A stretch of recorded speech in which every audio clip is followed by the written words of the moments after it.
गुलाबगंज नाम का एक गांव था, जहां जीतू नाम का आदमी अपनी बीवी शीला के साथ रहता था। जीतू गांव में खीर बेचकर अपना गुजारा करता था। जीतू की दुकान के ठीक सामने रवि भी खीर बेचा करता था। खीर ले लो, अच्छी मीठी खीर ले लो, खाओगे तो कटोरी चाटते रह जाओगे। मैं बेचता हूँ पूरी दुनिया की सबसे लजीज खीर, जायके की पहचान, हमारे खीर की शान। आ जाओ आ जाओ। सभी गांव वाले सिर्फ रवि से ही खीर लिया करते थे, जिससे उदास होकर जीतू घर जाने लगता है। इतने में रवि जीतू को आवाज लगाता है। जीतू, अरे ओ जीतू, जरा यहाँ आओ भैया।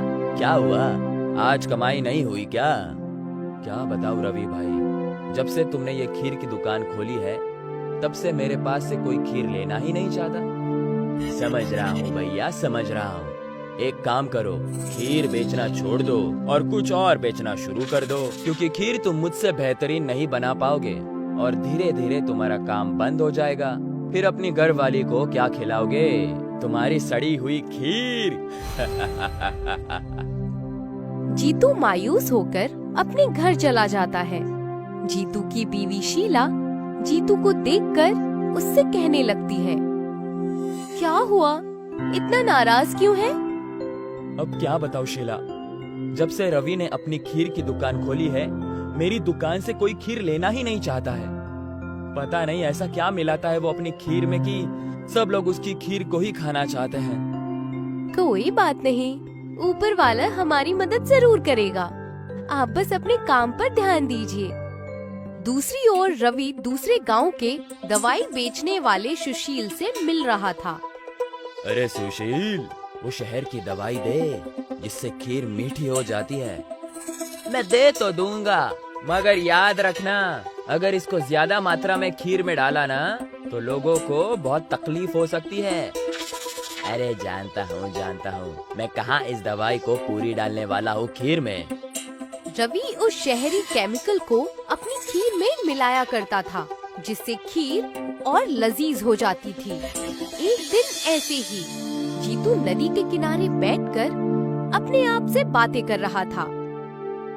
जब अब्बू थे तब खीर की दुकान कितनी अच्छी चलती थी, मगर अब जब खीर की दुकान मेरे पास है तो कोई खाना ही नहीं चाहता है। अगर ऐसा ही चलता रहा तो मैं और मेरी बेगम पूरी तरीके से कंगाल हो जाएंगे। तभी वहाँ पर जीतू को नदी के किनारे एक मछली तड़पती हुई मिलती है। ओह, शायद ये मछली गलती से नदी से बाहर आई होगी। मैं अभी तुरंत इसे नदी में डाल देता हूँ। जैसे ही जीतू उस मछली को नदी में डालता है, वो एक खूबसूरत जल परी में तब्दील हो जाती है, जिसके बालों में गुलाब के फूल लगे होते हैं। शुक्रिया आपका, आपने मेरी मदद की। कई साल पहले मुझे एक बाबा ने श्राप दिया था और कहा था, जब तक कोई नेक दिल इंसान तुम्हारी मदद नहीं करेगा, तब तक तुम्हारा श्राप नहीं टूटेगा। आज आपने मेरी मदद करके मेरा श्राप तोड़ दिया। आपका बहुत बहुत शुक्रिया जीतू। मांगिए, क्या चाहिए आपको? मैं आपकी मदद जरूर करूंगी। अगर आप मेरी मदद करना चाहती है तो मेरी बस इतनी मदद कीजिए कि मेरी खीर और अच्छी तरीके से बिकने लगे। जलपरी अपने सिर से एक गुलाब का फूल निकालकर जीतू को दे देती है। इसे रख लीजिए। इस गुलाब के फूल की पंखुड़ियों को अपनी खीर में डालकर गांव में बेचिएगा। ये कोई ऐसा वैसा गुलाब का फूल नहीं है। इसे जब आप अपनी खीर में डालेंगे तो आपकी खीर दुनिया की सबसे लजीज खीर बन जाएगी।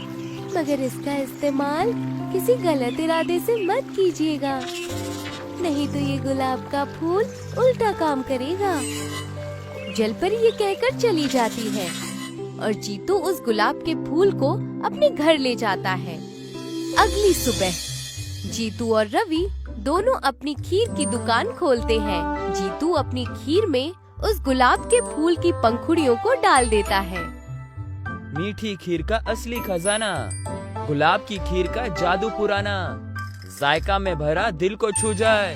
गुलाब की खीर सबको भाए। आओ आओ और गुलाब की खीर खाओ। ये कौन सी खीर है भैया, पहले कभी नहीं सुनी। गुलाब की खीर, ये तो मैंने कभी नहीं सुनी। चलो चख कर देखते हैं। दोनों ही आदमी जीतू की दुकान पर पहुंचते हैं। अरे जीतू, जरा ये खीर चखाना तो, कभी सुना नहीं गुलाब की खीर के बारे में।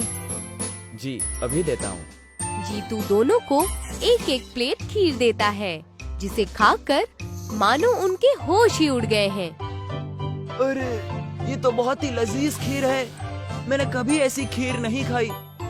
तुम खीर की बात कर रहे हो? मैंने इससे पहले इतना बेहतरीन कुछ खाया ही नहीं। लाओ लाओ लाओ, हमें और दे दो। मैं तो आज खीर खाऊंगा पूरे दिन। लाओ भाई, मुझे भी 2 प्लेट दे दो। जीतू उन लोगों को गुलाब की खीर खाने के लिए